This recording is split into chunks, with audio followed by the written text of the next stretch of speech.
Oh, I forgot it does that. Yeah. Yeah. Now you serve it. There you go. Okay. Hi. So, Having a fantastic day. we're starting. 3, 2, 1. Hello. Welcome to the Completely Inappropriate Podcast. I am Frank, along with the busy Tony! Yeah, and we are here, our fucking birthday week guests. Fucking Kim. Hello, Kim. Hi, how are you? Yeah. It's we haven't spoken to you in a while. Like we've been on your live stream, and I spoke to Tim, and then like a month before that happened, but it was just me and you and Yeah, other girls. you made a quick cameo on the live stream there when Tim was kind of interviewing me a little bit and letting me rant my ass off as I typically do.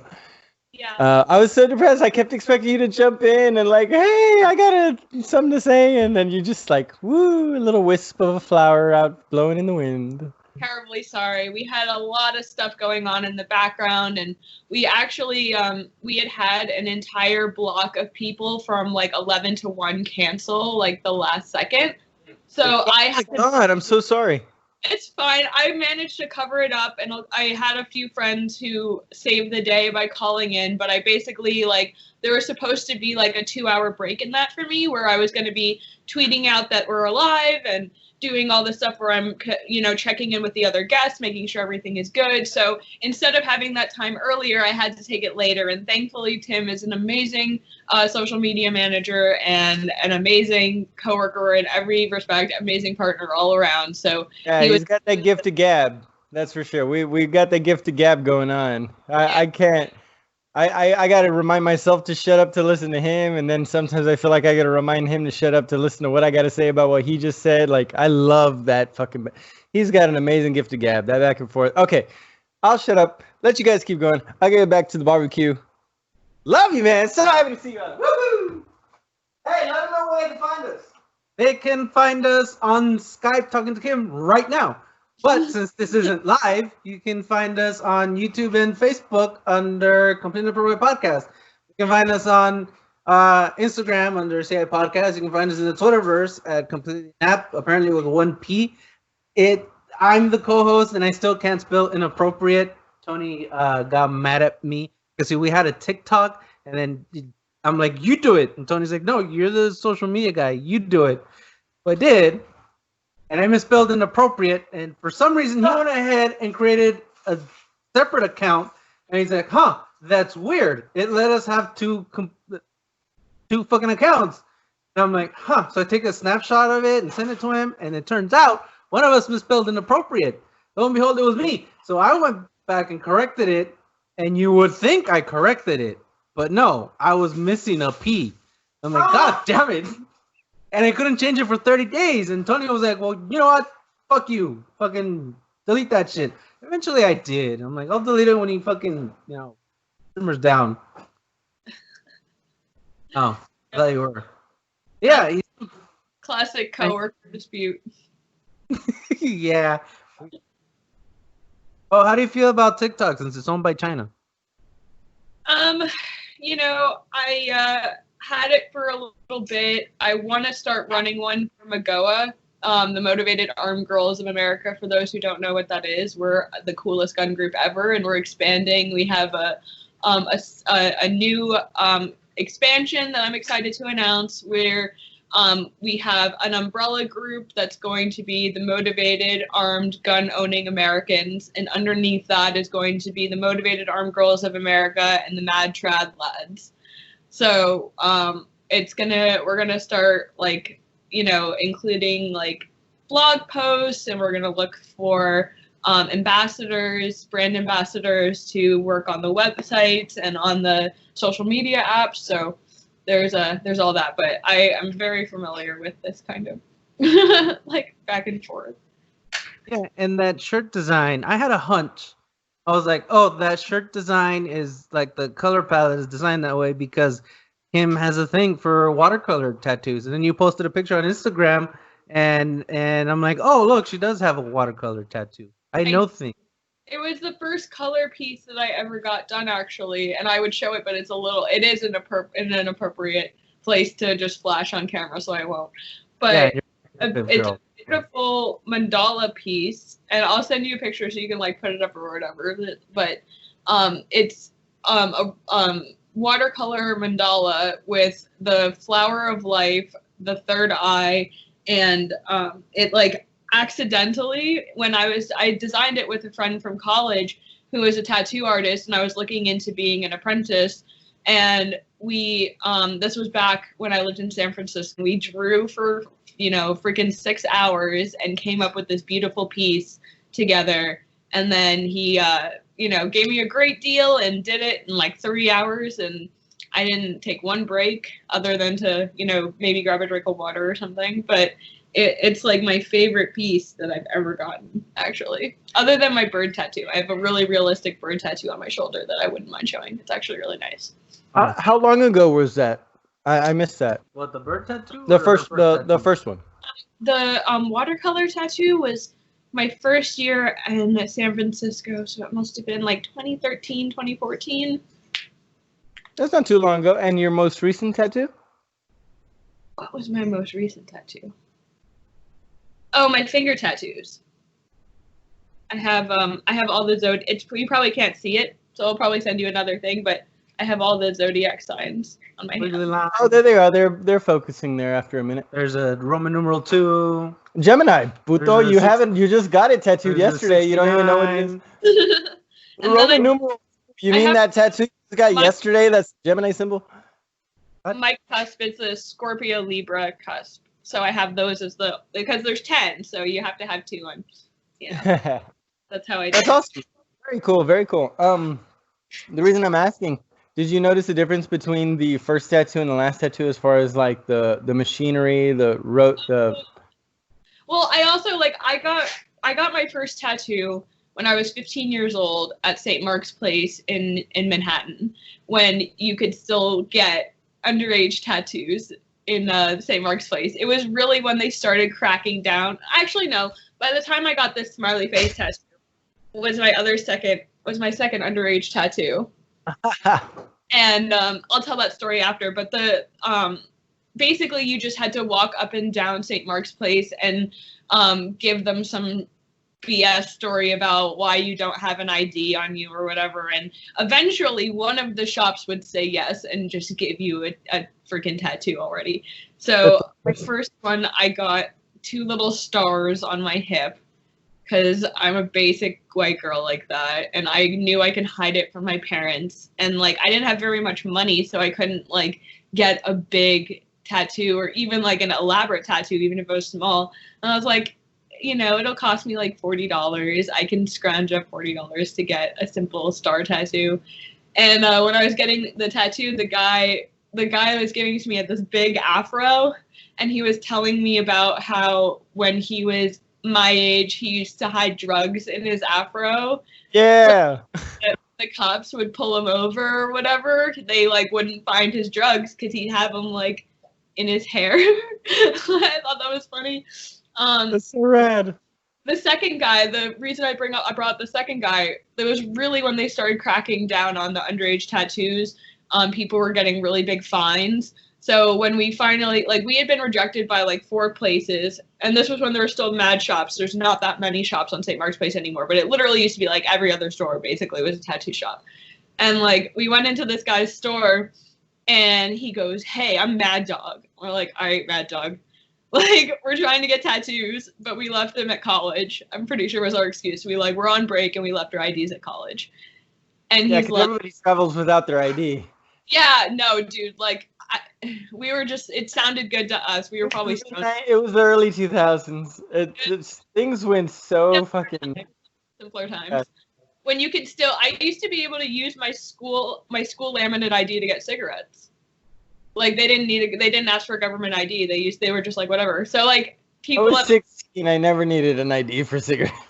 Yeah, basically. But this guy, he looks us in the face and he tries to get tough with us. He's like, I'll tell you what, I'll give you the tattoos, but if your families come back here and try to get me in trouble for it, I will kill your whole family. Oh fuck. And we were just all right, Mad Dog, whatever you say. like it was funny because at the time I wasn't like in a good place with my parents. I like really didn't like them. I was like full blown rebellion, like I'm getting another tattoo. I got it on my wrist. I wasn't even trying to hide it at this point. And I was like, whatever, yeah, I'm sure. Go. I'm like, I'll give you my address, bro. like go right ahead. You're not gonna do shit. So and it was particularly funny because like my friend at the time and I both got matching smiley face tattoos. And I just remember like, first of all, he did it freehand, which is why it looks like a prison tattoo. And second of all, like the whole time he was doing our tattoos, he was having his secretary crop his farm bill. And I just like that like totally dates it. Like it like I don't know if you guys remember when Farmville was super popular. But this guy was like obsessed with cropping blueberries on his farm bill while we were getting our tattoos. And I just thought that was the funniest thing ever. Like, mad dog, I'm gonna murder your family. But that was the weirdest thing. Sorry? He was like he said he would murder our families if we ever told on him, and he got fined. And we were like, yeah, whatever, mad dog. And then like we're getting tattooed, and he's like having his like weird blonde secretary sit next to him on his computer to crop his blueberries before they went bad, or some shit like that. It was really that funny. was insane. Yeah, it was one of those first games that like breached all age groups. Like if you were on Facebook, whether you were 12 or 52, you were playing fucking Farmville. It was the weirdest goddamn thing. Girl is on the clock, like she's working as like an apprentice, I'm pretty sure, and he's like, crop my Farmville. I'm busy, make sure you crop it. Like, Someone's got to do it, man. So we're talking about what are your guys' tattoos? Well, we just got. He got his redone. I got this one. I was telling. I think I mentioned in the previous episode. Yeah. No, I didn't. How Gypsy, at least I think it was a Gypsy, told me to always follow the moon, and then the spider is my totem animal, and then the Roman numeral 2 is because apparently that's the Gemini sign. Yeah. Yeah, so it's all me. And then Tim was giving me props. He's like, every reason to get fucking inked, and I'm like, well, fuck yeah. And actually, this one, my wrist tattoo. I don't know. It says, "Insecurity kills all that is beautiful." I actually jacked that from Sean Morgan, of the lead vocalist of Seether, because I was looking up fucking. I wanted to talk about tattoos, not talk about tattoos, but I wanted a conversation about tattoos, and I was looking it up on YouTube. And at the time, I had this feeling that the next girl I was gonna be involved with was gonna make me fucking jealous. And like I don't they all? No, I needed a fucking reminder, like, to fucking, so I can be myself. Much like how I got my first tattoo. Spider-Man. So then I went ahead and I got that, and then like it was pointless, I guess, because I ended up locking her in the closet a few drunken times. He had some mental health issues that have been worked out since then, we think. Yeah, I'm on meds, so it's okay. Well, the right meds is the important. Thank you, Kim. Yes, it's definitely the important part. Yeah. The right meds are very important. Yeah. And then the Spider-Man tattoo. This is actually my first tattoo. I don't know if I should show. Yeah, let's show. Let's go arm by arm. Lunch lady arms. But you were beautiful. The mic's in the way. Oh, the mic's in the way. Fuck you, Mike. Very pretty, ladies. Very pretty. Erotic. The inappropriate. What happened? So yeah, I got that as my first tattoo. Remind me to stay true to myself. Spider-Man's the most fucking character, and I was very relatable at the time. Like I would get through my weeks, my months, fucking reading Spider-Man comics. Coincidentally, whatever he was going through that week, I know what I was going through. Not exactly, like I'm not fighting the lizard fucking. Oh, but like the art. That's what I was going through. Yeah. I could relate. Yeah, definitely. I remember having stories like that when I was a kid that I like identified with and related to super closely. I'm trying to think of. So I have the Standing Rock tattoo. Ask you about that, but I didn't know if I should. What's that? For the North Dakota pipeline, this woman who is a Sioux native named Stephanie Eagle designed this part in the center, the Thunderbird, to be a tattoo that people did in tattoo shops across the country and across the world. And when people got that tattoo, the tattoo shop would take the money that they paid for that and send it to the North Dakota pipeline. And she came to Berkeley to give a speech, to like give a lecture about what was going on at the pipeline, and she was auctioning off like tattoos, and they were doing the Standing Rock tattoo, and I had her design this piece for me. It's there's a Native American prophecy that the earth will be suffocated by black snakes, and the natives of today, or at least at the time, a lot of these prominent natives believed that the snakes represented the oil pipelines. I can see that. There's the breaking of the snakes, the water drop above the Thunderbird to represent life, and then the olive branch to offer peace to those who wish to do us harm. But the thing about the Thunderbird is like a very protective symbol. It's like a god creature almost, in that it strikes lightning from its eyes on people who have malicious intent.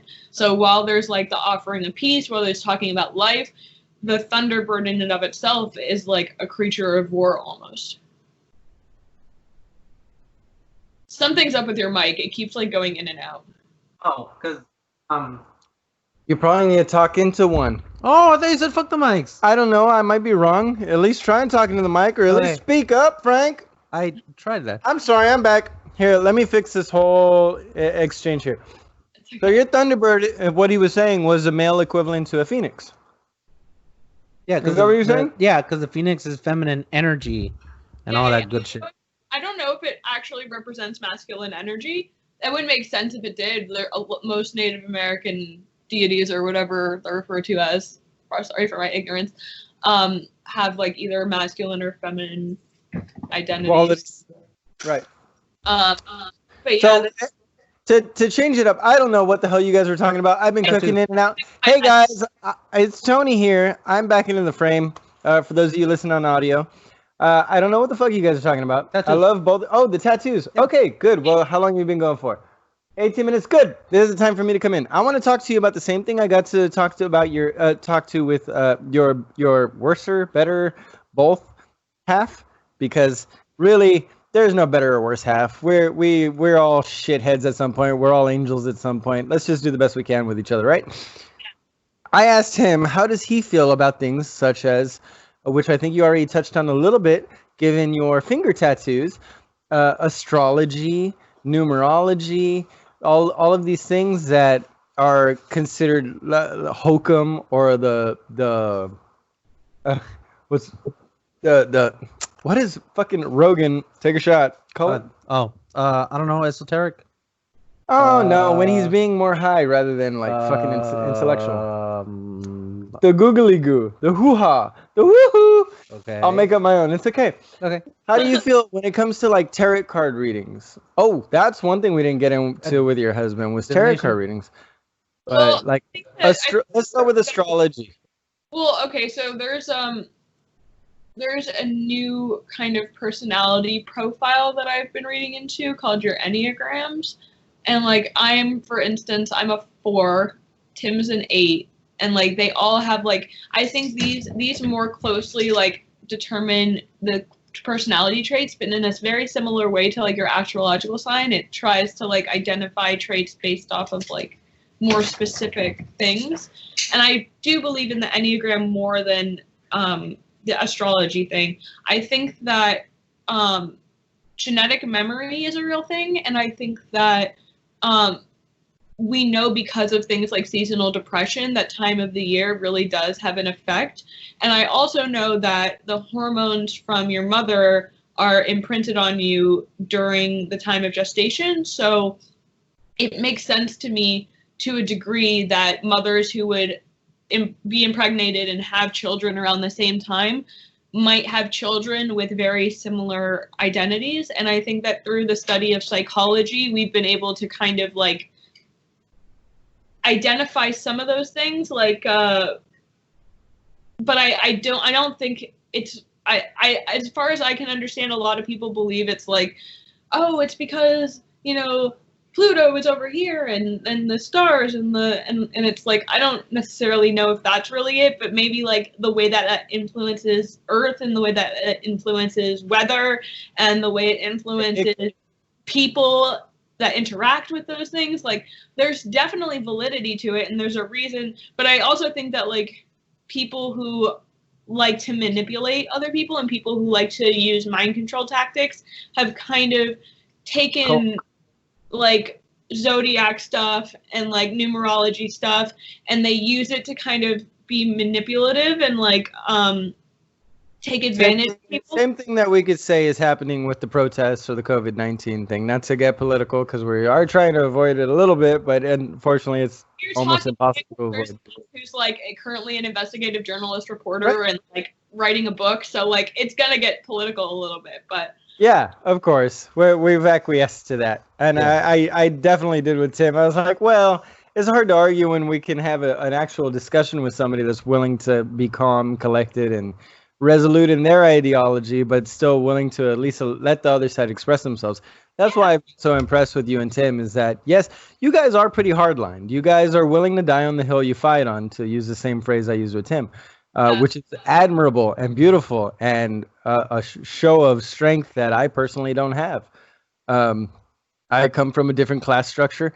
Something I didn't mention with Tim that came across my mind that I like to point out is that you guys are city folk. Well, Tim is not so much. Oh, I mean, I guess sort of, but like I'm really is riding the train.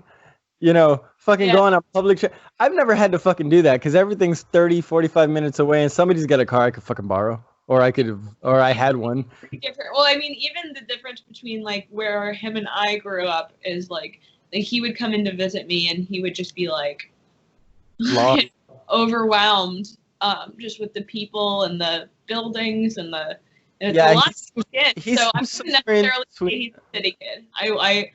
I would not use those phrases. I would not use that phrase to identify Tim, but he's definitely not from the sticks either.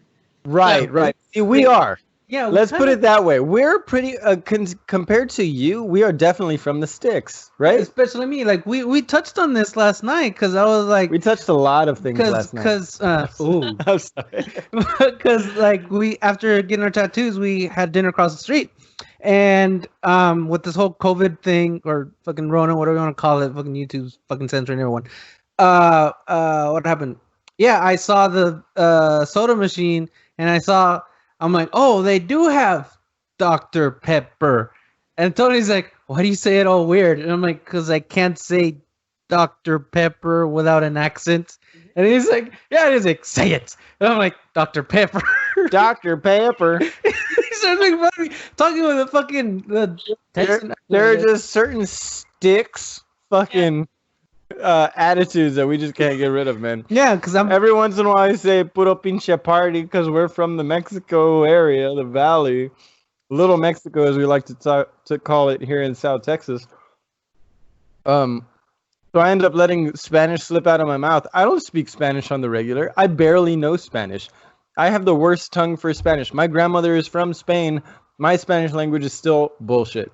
Yeah. But because I'm from here, I use shit like, it's like if you're from Jersey and you end up, you know, okay, I'm not saying Jersey things. Saying Jersey things. I forgot. Wait, who's from Jersey? Isn't somebody from Jersey that we know? Yeah, here? Tim. Tim's from Jersey, right? Right? Yeah. Yay! We know a Jersey boy. Officially, my favorite part of the East that I have no idea about. Oh, yeah. I've never heard a voice from Jersey that I didn't enjoy. Yeah, I like Jersey simply because That does not mean anything about the quality of the state of New Jersey. I just want to tell you, like, you're like, I hear like you're like, oh, all of these amazing people. Like, that does not mean you're gonna go to New Jersey. No, that's not what I was saying. Not Okay. what I was saying. I don't assume that you would like everybody from Texas. I hope you like us. Yeah, 'Cause you guys. we're pretty odd little boys from down South Texas, right? goofballs. I don't expect you to like somebody from fucking Houston or Dallas or Austin or Little Rock or. I have a lot of I have a lot of family in the South, and we do family reunions in Kentucky every 2 years, and Ooh. like they're like they resent that I say this, but like they know a thing or two about white trash and stick living, and I mean that in the most loving way possible, not in a trashy way, but some of y'all are messed up.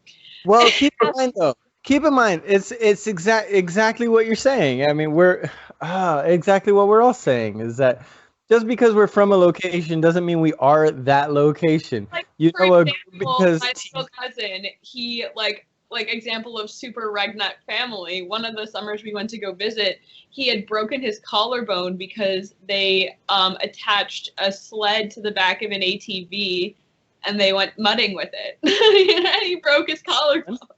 yeah, that sounds like South Texas every other weekend. Yeah, so like you know, I'm not like totally. I used to tell whenever we went in the summer, I would tell my dad I wanted to move there, and he was like, everyone there was like, you live in New York City, why the hell would you want to move here? And I'm like, it's so pretty here. Right? Yeah, I had that experience. I think I can say that with my old roommate back when I lived in Cali. She came down to visit. I had to pick her up from fucking Arizona, which I didn't mind because any excuse to get the fuck out of the RGV.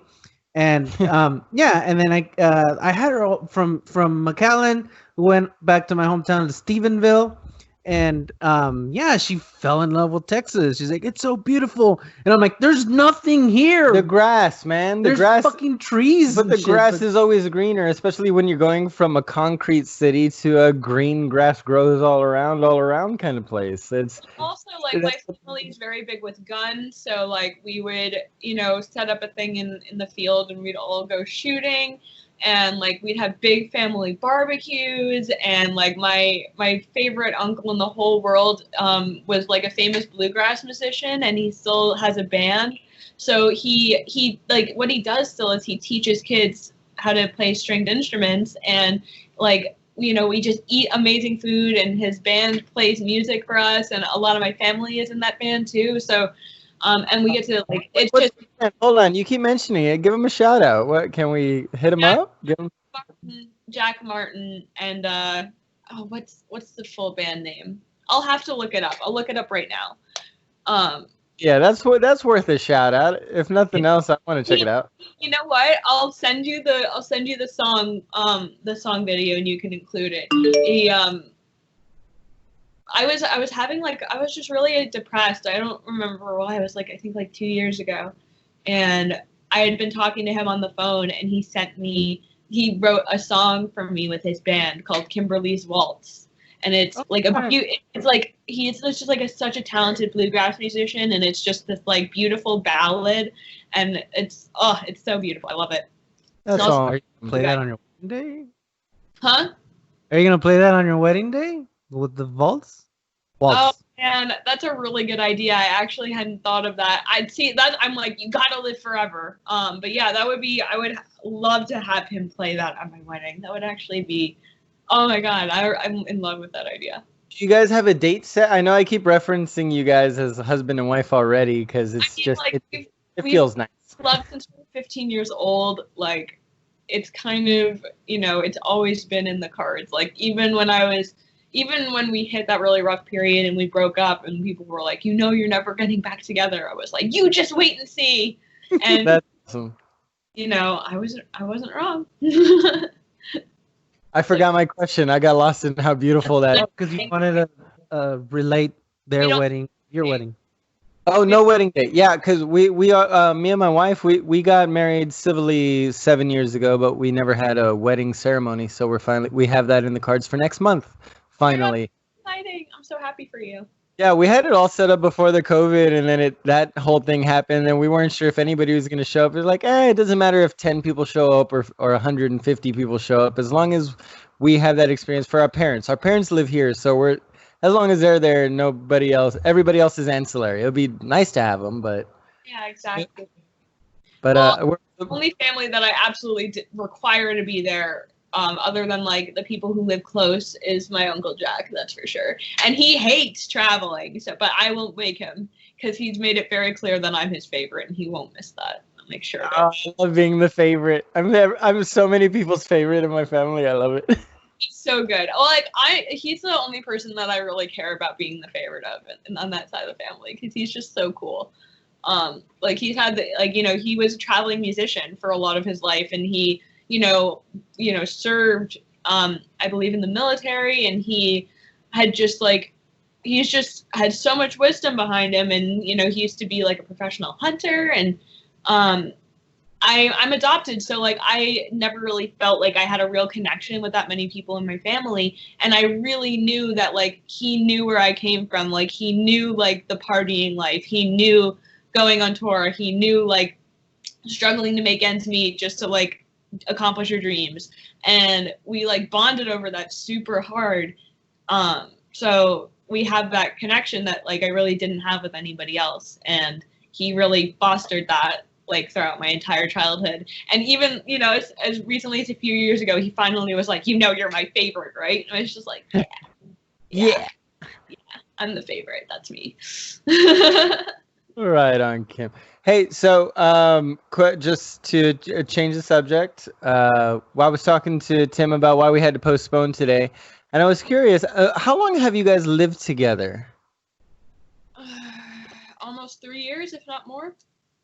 3 years, if not more. So the reason I ask is because we had some neighbors last night that stayed up till 3:30 in the morning partying. Oh, I actually heard you guys talking about this a little bit. Yeah. I couldn't. Like, my parents had partied till maybe 2 in the morning, but they got quieter out of respect for the neighbors. These guys were throwing Mexican gritos, like the at 3:30 in the morning. That shit woke me up, and they're the house directly behind us, so it wasn't like there was a filter between them and the window. It was just the window. I lost my goddamn mind last night. I was a hair away from calling the cops, but luckily they stopped within 10 minutes of that. I guess somebody came outside. Yeah, the wife finally came outside and said, "Shut the fuck up" or something, and you got them under control. But so I'm curious that you guys have lived together. Have you guys ever had experiences with bad neighbors? Have you ever been the bad neighbors according to the neighbors? I definitely, not with Tim, thankfully. We've been like we're really good neighbors. But I've been the bad neighbor before. I knew it. I had a feeling. I definitely have been as well. So no judgment. But okay, so one was not necessarily. I don't want to say it wasn't entirely his fault, but he was like a really bad guay. And I don't want to like get into that. I don't want to like totally. Who you lived with? Yeah, the guy I used to be with. Like my neighbor. Just to like summarize for you, my neighbors used to put like couples counseling pamphlets in my door. Oh.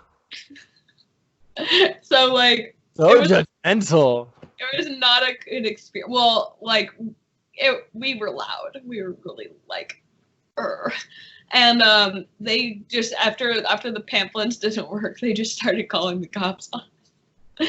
And like eventually, like the local cops just like started walking into my house, like. Wow.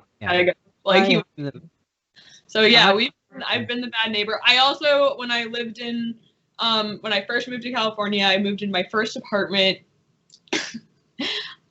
It was my first place to myself. It was the best apartment I've ever lived in. Vaulted ceilings, fireplace, balcony, in-unit washer dryer, full kitchen, full bathroom. It was just a walk-in closet. It was a dream apartment.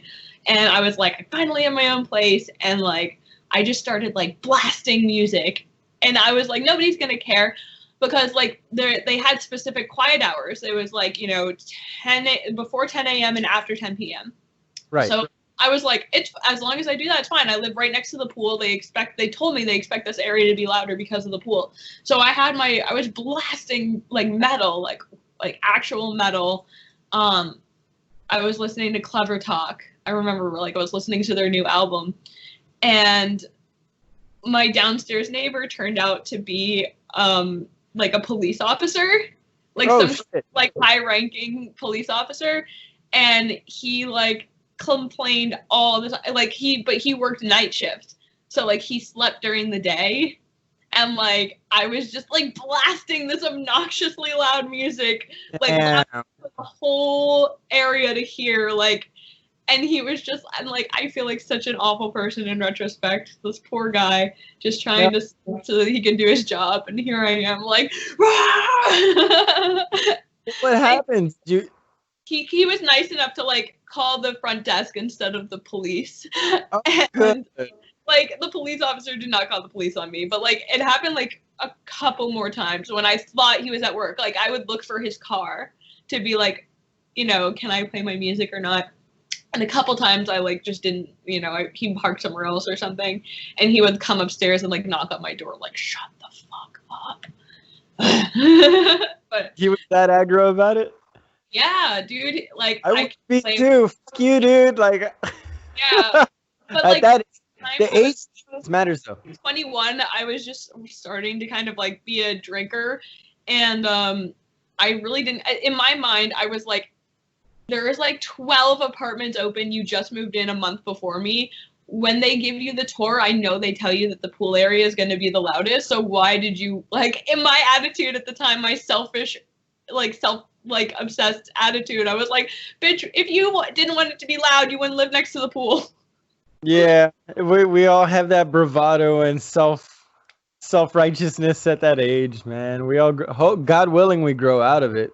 So glad. Even retelling it, like, I think this is the first time I've like spoken about it in like the last 5 years, and even telling that, I'm like, oh my god, like, that's so awful. That's so bad of me. It's good to admit that we can grow, especially from our teens. You see these assholes out there spraying Black Lives Matter, and they're the whitest of the little fucking white girls, and you got black women behind them saying, bitch, we didn't fucking ask you to do that. They're gonna blame us. That's the arrogance level of these kids out there. And I don't care if you're black or white or Asian or brown. Now, here in McAllen, Texas, we've got plenty of Hispanics walking out there. Like, dude, you guys don't even know black people. There's maybe a handful in each of our fucking cities down here. And that's only because Katrina and hurricanes after that fucking brought them down Basketball scholarships. Basketball scholarships. Yeah, UTPA turned into UTRGV and started offering better basketball scholarships as well. So we're getting a trickle of finally some diversity down here, which is long since needed. Yeah, it's been overdue. But these I'm not even supposed to talk about this. It was my role. What's wrong with me? People. I didn't even bring it up, which is the best part for me. It's just, you're just smiling. You're sitting there smiling, like, yes, exactly. It's just so arrogant, man, that everybody thinks that they know better than everybody else. Like, if you see a building being attacked, get your ass out there, regardless of color, and protect the business that has nothing to do with this whole argument. That I understand. But when you start advocating somebody's home and there was children inside, and not only did they burn down that person's home, but they prevented the fire department from being able to reach the house. Like, who is that justice for? And okay, I don't want to get bogged down in a single detail, because you're gonna have people turn around and say, well, you know what, the guy fucking kneeled on the back of this dude's neck for 8 minutes and didn't let him up, and he fucking suffocated to death. It's the same fucking thing, one side or the other. Both sides are wrong. That's the problem. That's the problem. Everybody, I don't think anybody is here saying that, like, I do think that George Floyd overdosed on fentanyl. I do believe that. So, regardless of his death, the problem was that he was held on the back of his neck. It's supposed to be on the back of the. I mean, we had an Army Ranger on here who didn't hear about. There's 3 people around him who should have known to get him off too. So like, it was murder. I think the first guy should be charged with first-degree homicide, because after 3 to 5 minutes of kneeling on a dude's neck while he's like pleading for his life, it becomes premeditated. And I think the 3 other cops should go away for at least the rest of their lives, if not just like, I mean, like I'm, you know. Yeah, I mean, we're not arrogant. We're not all. I mean, it feels like we're all arguing for the same thing, but on opposite ends of the spectrum. And like I told Tim when he brought up this idea of like we're 2 kids in a playground fighting over a marble, and you got the friends all picking sides. You know, instead of being the friend that picks a side, why don't you be the friend stepping in the middle and say, hey, it's just a fucking marble. Both of you chill the fuck out. We're not getting those voices are the most passive aggressive, like myself. Like I'm kicking myself here because I'm watching people that give a shit enough to go fight for one side or the other run out there into the street and fucking claim their fucking hill that they're dying on. But then my hill is the one in the middle where I don't want anybody to fucking die, and I'm not out there. So it's on me. It's as much on the fucking I'm claiming peace and fucking get over your fucking problems, but I'm not doing a goddamn thing to help people fucking do that in person. I'm doing it on a podcast. The people listening to this podcast choose to think that way anyway. Yeah. You know, they're not listening to us because they disagree with us. They're listening to us because they find something that they do agree with. That's what we do here. Well, I mean, let me give you an example that might be to the contrary. You know, Ann Coulter has like 2 million followers on Twitter, and I guarantee you at least half of them hate follow her. Right. Yeah. Okay, so like there are going to be people, especially as you get bigger and especially as you build upon this platform, that are just going to follow your shit just to listen to it and find stuff about it that make them angry. Yeah, we get no comments. We get no comments on anything we post. But the other day, all of a sudden, we had a dozen comments calling us agitators because in the first 5 minutes, we were like, hey, did you hear about the protest? Yeah, it's because a cop kneeled on the back of some dude's neck and killed him. Oh, man, that sucks. And we moved on. That was the most we said in the whole thing. And we're agitators because we talked about it. Bitch, we're at least brown. I mean, I think I talked about it, I think in that podcast, how I'd been pulled over by cops just for fucking running with a beard and brown. Like, I understand these stipulations. It's bad shit. I just stuttered like a motherfucker. I've never done that in my goddamn. It's just you off. It happened. It's insane. I love it though, because what did I read? I'm sure I heard. People try to say to me, like, a lot of the argument I've been getting is like, well, you would not know what it's like to be discriminated against by the cops. You wouldn't know what it's like to be harassed by the cops. And it's like, listen, motherfucker. Like, cops will harass you no matter what skin color you are, especially if you're doing something that's really annoying to them. And like, I grew up in New York, all right? So like every time I've never had a ticket, and I've never had anything like that. And it's not because I wasn't caught. It wasn't because I wasn't fucked with. It was because every single time I was stopped by a cop, they would do something or say something that was like, if they were to actually fully arrest us, it would come back and hit them in the ass and really hurt. And like they would break policy, and like, you know, they beat the crap out of my one white friend because they were like, we're not going to arrest them, so we're just going to harass them. They beat the crap out of him, and then they just left us. What I think most of the time it comes down to with cops is, like you said, if they didn't fuck with you is because you thought you might have legal repercussions. Well, if you also look like you were a raggedy ass fucking white girl or a raggedy ass, like it's not again, I 100% am for the fact that there are, I mean, black people definitely get fucked with more. I mean, Mexicans get fucked with more. I'm just saying, like, it's to say that. It's only because, but hold on. Let me finish this thought. We all know that red zoning was a thing, you know, so for a while we were put into these situations where certain ethnicities could not make enough money to afford, let's say, a lawyer to fight against a poor decision by a police officer at the time. So now today we're much different than we were 20 years ago. Oh, for sure. I have as much legal recourse as you would if you got pulled over unjustifiably, but I would have to follow the fucking rules and not talk to the guy like he was an asshole. Like, I was raised to, you get pulled over, turn the fucking radio down, turn the car off, put your hands on the wheel so they're not stressed out about what the fuck you're doing. That wasn't I wasn't taught that because I was brown. My dad never told me like, hey, you're a Mexican, you're a Hispanic, you're a brown boy. You should be concerned that when a cop pulls you over, he's gonna think that you're fucking running drugs, Yeah. which, you know, let's face it, half the time I had drugs on me when I was pulled over. I Yeah. never got for that. Why? Because I was raised to have respect for the authority figure that was put in the position that they are to have to deal with situations where they have to deal with an X factor. Yeah, yeah, for sure. That being said, the X factor on the other end of the spectrum is the fact that because of red zoning laws in the past, currently there are still Hispanics and Black people in a position where they're still struggling a little bit more than some white cultures.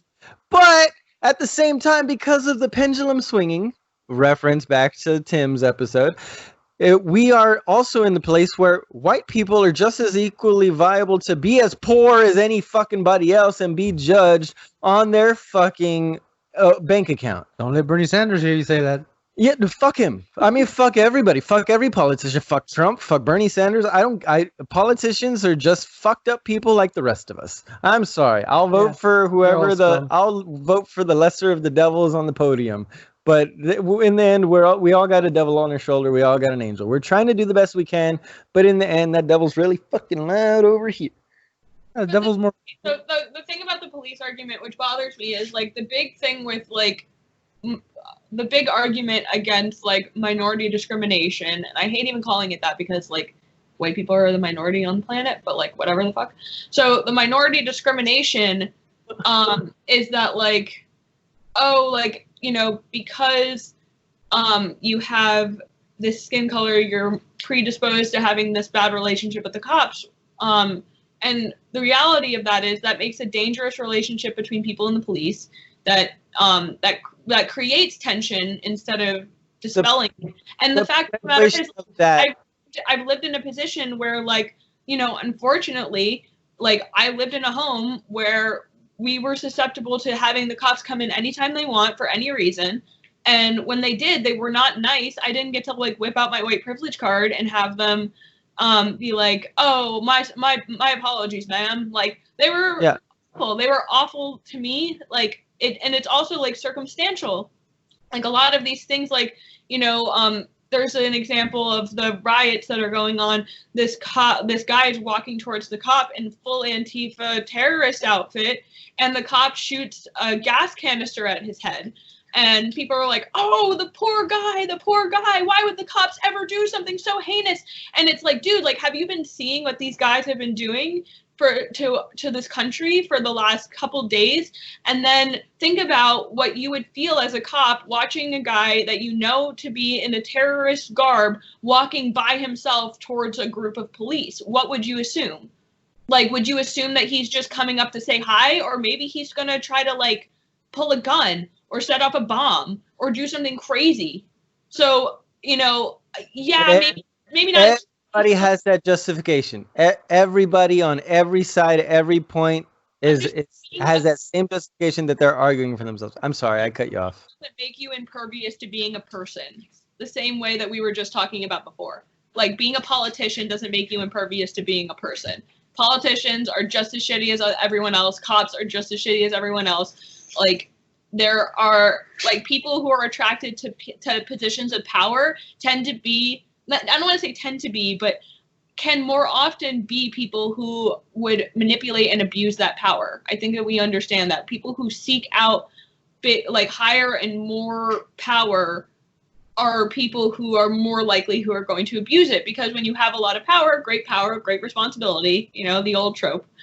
And I believe, or the vice versa. They're looking for the responsibility so that they could have the power. They recognize the power with the visuals, the way it looks. Like, yeah, I'm the cop. I went through the training. I know the law. I'm here to provide peace and service for my community. But realistically, they're not there for that. They're there to fucking put a thumb on the people that they fucking deem unworthy. I mean, I love cops. I've got cops as family members. I've been pulled over by decent cops that thought I was a bad guy because I was brown and running out for a jog during a time when a house in the area got robbed. I just happened to be brown. They didn't have a description of the guy, but they had a stereotype of who usually robs a fucking house. Ended up being a white guy with red hair. and I'm a brown guy with a beard. Yeah. So You know what I yeah, mean? of course, I don't argue that discrimination happens, and I think that, like I said, I think it's a perpetuating cycle wherein these communities are told to be fearful of the cops and to not trust the cops, and then they respect the cops and they are violent towards the cops, and the cops have to exist in this world where these people, they're told like, okay, these people are more likely to be more violent to you, so it causes conflict. Like that in itself, like the stereotype back and forth and the perpetuation of that is what causes these people to like actually manifest into reality. Exactly. Now, so let me ask you this: how do you actually feel about not the looting, but the actual protests, the peaceful protests? Is there anything wrong? Is that the way to go about it? Do you think it's a waste? What is your personal feelings? Well, I'm not trying to I'm not trying to be incendiary here. I'm just curious because I feel like we might be on opposite sides here a little bit, but I'm trying to find the middle ground. I know that people like to believe they have altruistic intentions, and I like to believe that there are people out there who are peacefully demonstrating because they believe they want to like stand up to authority. However, we know for a fact that Antifa is a terrorist organization. We've watched the project. Antifa is a small faction of all these people, though. I understand, but let me get to the end. So, sure. Antifa is a terrorist faction. Antifa, we've watched through the Exposed Antifa, Antifa Exposed with Project Veritas, that they organize themselves like a gang. And not only do they organize themselves like a gang, but they have required classes where they teach you how to beat people, how to conceal weapons so that you don't get noticed by the police, and they're organized and they're dangerous. It's and tactical training. These people are also have been caught recently paying people who represent Black Lives Matter to go in and cause problems. And so with those two people existing, the peaceful protesters are being told a whole other story. They're being told these poor guys, these poor people, they're just doing, don't tell the African American community how to protest. You don't tell them that it's wrong to murder and to rape and to loot and to burn down cities. You don't do that. So you sit there and you be complacent. And that's okay. I got you. But now what do you say to the other side of that coin when they say, well, there are cops that see these cities being overrun by peaceful protests, and there are claims that, well, then what they do in order to break up these protests that are inhibiting the economic sustainability of the city or what have you, they then go undercover in street clothes, throw one or two rocks, and give the police force a reason to throw gas canisters and shut that down. It's the exact same story, just on the opposite side of the coin. So how do you you can't argue one side without giving respect to the fact that it does happen on the other. But so I've seen solid evidence of Antifa paying people. I've seen solid evidence of classes where they're taught to gouge your eyes and to not treat it like. Well, we've also seen pictures of cops dropping bricks off in locations and pulling. I saw a couple pictures of people. They were organizing bricks on the side, and then not only that, but how do you justify what people are just walking down the sidewalk wearing masks, carrying signs, and the cops just pull up with a paintball gun and just start popping off paintballs at them just to break them up? Like absolutely nothing was going on. Not that we know of. Whether they got a call or not, they didn't get a call that a brown man. I'm sorry. It's not that you don't. It's that you know of. I don't. Exactly. Hold on. On that we know of. My point is, we are arguing both sides of the same. It's still the same coin. We are only getting 5-minute clips of this situation. You're only getting 5-minute clips of that situation.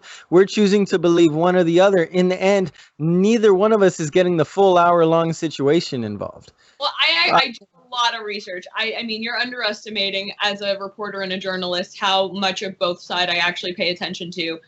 And that's 100% fair. I apologize. I genuinely do. I'm bringing it up because I don't do enough research at all. That's why we have guests like you on. I spend my days from the moment I wake up until well after I'm asleep in my mind thinking about, reading about, writing about, watching videos of people who I agree with and people who I don't agree with. Because if I don't watch the people I don't agree with, then I can't know for sure if my argument is solidified. Every time I do an article, I make sure I have at least 5 sources. I don't use all of them for the one article per se, but I make sure I verify with 5 different sources that what I'm putting out. I haven't offered a single retraction in almost 150 articles. Okay. Awesome. I have no classical journalism training. And the reason is I do my research. I do my research from every angle I can possibly think of. I think about what I inherently disagree with and I look into it. And I'm telling you, like, I haven't seen pictures of the cops dropping off the bricks. Maybe that's my own, Okay. You know what? I think I was being very aggressive and incendiary there. Let me be 100% honest there. I think I was, I don't know why I did that. I straight up lied to you. No. Let me explain. Okay. Well, the video I saw really was them taking them from the back of the vehicle and maybe putting them inside the vehicle or stacking them on. I actually don't know. They very well could have just picked them up, thrown them in the back, and thrown them in the inside of the car. But somebody got this one angle where it looked right. So I just fell trapped to that same fucking 5-second clip that I just, in retro, as I was explaining it to Kim, I realized, I may not have saw that video as correctly as I thought I did. And that's what's important. We let our emotion get us caught up in a 5-second clip and we don't take a little bit closer look at it. Well, yeah, it's hard. Like I watch a group of people strangle a puppy to death and call it a riot and call it a peaceful protest, and I'm like, oh my god, what the fuck? I didn't see that one. That hurts my heart. Yeah, like as much I'm a puppy dog on Facebook Live. A white puppy. Yeah, it was actually a little white puppy. Well, then it's okay. Yeah, that's right. Yeah. No, I'm being facetious. I didn't mean this. You looked at me like, what the fuck? No, dude, I'm kidding. It's not okay to kill anything at all, especially in strangulation. That's disgusting. You see that, and it's like, that's what these media sources do. And that's why I try really hard not to do, is they make these ridiculous headlines. Look at the cops dropping off bricks for Antifa. Look at the cops dropping off bricks to instigate riots, and it's like a 5-second clip of a guy loading bricks. And like I've seen the video. There's the guy.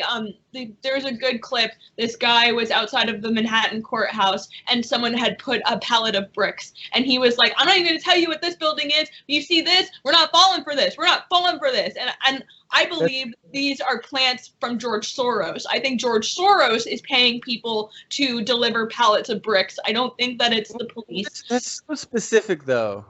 That's so specific a person to choose. Like, I get it, but I just follow, like I said, remember what I do for a living. A lot of people organize.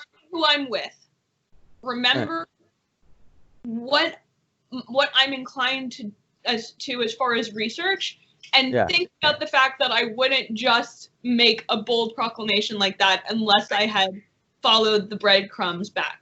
And I don't but I think it's suspicious that now we're not talking about Biden anymore. We're not talking about the Tara Reid stuff. We're not talking about Hillary Clinton is losing her lawsuit. Nobody's talking about that. Barack Obama, his cabinet, they just handed out indictments to a whole I didn't even want to get political, and now I'm killing us because we're an hour in. We've got to cut it off. I've got to cut you off here but I really want to have you back. I've been fighting the politics so bad. I was so scared to have you guys on, both of you, because I know you guys are so politically minded. You can't fight the beast that you're fighting every day. Of course, is going to be in your head with any topic that comes up. I love that we were talking about tattoos. I really tried. No, we did so good. I mean, I loved every minute of this. I know I came in a little bit halfway through this, but the last thing I want to say, I'm sorry we have got to cut you off on as far as the George Soros stuff. I want to have you back on just to talk about that now, because damn it, you're so interesting. Okay, both of you just always wrap me up, and I want to go on for an extra hour. I'm like, no, I can't do it. They're too political. And then we get on, and it's like, all I want to do is keep talking about it. Oh, so much work. You guys are so much work, but so beautiful, man. I love it. What I want to say as a thank you to you guys. Before we started this podcast, I was very left leaning. Before I started talking to Frank, I was so far left leaning that had this happened a year ago, I very merrily well have said that fuck you guys. You guys are wrong. Black Lives Matter. Of course. You don't save the house that's burning, you save the house that's been on fire. It's like, well, if we're all supposed to be living in the same fucking house, then we all got a goddamn problem, don't we? That's what's changed by having these civil conversations, and we don't agree 100%. I'm still not with you 100%. I'm not entirely sure where, but I don't agree with Tim 100% in certain things. But in the end, the overall idea is still meeting in the middle, because we're all just humans trying to fucking live together with love, passion, being better today than we were yesterday. So as long as we continue to do that with each other, doesn't matter the differences we have amongst fucking Republicans, Democrats, vegans and meat eaters, fucking vampires and fucking daywalkers. Doesn't fucking matter who the fuck you are. As long as you can be open and honest with each other and just try and fucking communicate without getting, get angry. That's fine. It's a pure emotion. It's a part of us. It's okay to be angry, but it doesn't need to take away our civility and our goddamn love for each other. So that was my final rant for the thing. Is there anything you'd like to tell our listening public before we sign off here? I like where to find you. I realize a lot of your listeners don't come on to talk about politics or to think about politics, so I appreciate if you stuck through this long. And I just would like to say that, like, I am always willing to be wrong. I'm always willing to find out, like, all I know for sure is I know nothing at all. When I was a little kid, I thought running for president meant that you ran on a track. No way! I was really confused as to why I was like, who cares about his policy? Like, it's just a matter if he's going to run faster. So, like... So adorable! So, like, as you grow up, you learn things. I used to be a staunch liberal. I used to, like, want to infiltrate the NYPD. I was, like... really about doing that, and now I'm I stand with the police more often than not, and I'm just like, you have to be, what I would want to say to your audience is that sometimes you have to be willing to step out of your comfort zone, and you have to be willing to listen to people no matter what they're telling you, because if you talk to these guys, they'll tell you that I'm like not a bad person, but if you talk to somebody who is like solely focuses on identity politics, that different person is going to say, oh, she's a Nazi, oh, she's this and that. You have to determine people for yourself. And that's the biggest lesson that I've learned in politics, because there are Republicans that I think are the scum of the earth that I would personally love to see dismantled. And there are liberals and Democrats that I would take the shirt off my back for. So it's not a matter of, I don't care where you land on the political spectrum. I don't care if we leave a debate or a discussion and you don't believe what I'm saying. I care that people respect each other enough to hear each other out, and there will obviously be personalities that don't mesh, and that's fine. You can agree to disagree. You can not be able to have conversation with that person. You move on. But don't judge a book by its cover, and don't let other people's preconceived notions determine how you're going to feel, especially about somebody who's like an influencer or a writer or whatever the hell. And that's advocating for myself a little bit, but like, think about, like, I truly believe that the only thing that separates me from everybody in the world who's ever lived or whoever will live is my experience. If I was born you and lived your life, who's to say I wouldn't have made the same decisions? And you, exactly. So the fact is, even the most evil person in the world that you can think of, they got there because of something. And if you live that life, who knows, maybe you'd be an evil piece of shit too. So when you think about how other people think and how other people judge, and how, just remember your own life and remember how people have judged you falsely, and think about that before you tune out an entire political party, or before you tune out an entire message, or before you think that like, oh, I'm solid in my politics, so I don't need anybody else because they're evil and they're wrong. That's wrong. You need to listen to as many people as possible, from, you know, Anne Frank all the way to Hitler. Okay, you need to know who they were and why they became that way, because you will become susceptible to becoming that evil if you don't understand what made that person evil. If you think that, you know, don't erase history, learn from it. well, yeah, no, if you think that the Santa Barbara, or no, what was it? I went to college there. The Riverside shooter. If you think the Riverside shooter just woke up one day and was like, I'm going to go gun down 30 people, then you have a very diluted sense of what the real world is like. And I pray to God that you wake up and that you learn to open your mind to things around you that make you uncomfortable. And like realize why they make you uncomfortable. Because remember, kids, I was a liberal. So like anything can happen, anything's possible. And you are, you know, I still have liberal beliefs. But the fact is, you cannot tune out an entire political belief. If you're sitting at home thinking, if I think anything Republican, I'm a Nazi, then you've been brainwashed and you need to do some work. Right. And just then the same on the other end. If you believe everything on the left, that you're a social justice warrior. Like we can't, there is a balance. There's always a balance. Exactly. So thank you, Kim, so much for your time. Thank you so much for your candor, your openness with and your willingness to discuss opposing views and communicate with fucking just love and peace, man. Because that's what we're about. That's all this podcast is about. Just finding the common ground between us. Yeah. We are the Geminis. It is our birthday week. We are two sides of the fucking same coin, exactly like we were talking about. Frank is a little more right-leaning. I'm a little more left-leaning, but in the end, we still hang out and get the same and go to the same tattoo parlor. So, love you, Frank. Kim, we love you so much. Frank, what do we tell the people? Let's end this shit. I'm tired. Be excellent to each other. Kim, any last little tid? No, we already, we do that every time and you go on for 5 minutes. All right. Frank, one more time. Be excellent to each other. Find your happy and be better today than you were yesterday. We love you, people. Take it easy. Bye. Say bye, Frank. Bye, Frank. Bye, Frank. See? I'm not the only one.